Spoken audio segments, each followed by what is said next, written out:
வள்ளல் நீ.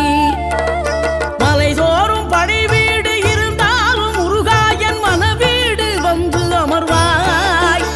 நீ மயிலேறி விளையாடி சுவையான தமிழ் பாடல் கனிவோடு தந்து அருள்வாய்.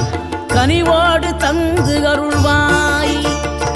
ஆறுபடை வீடும் அருள் வழங்கும் முருகா அருகே நீ ஓடோடிவா. மூவிரண்டு முகம் ஜொலிக்க 6 கரங்களுடன் ஆதர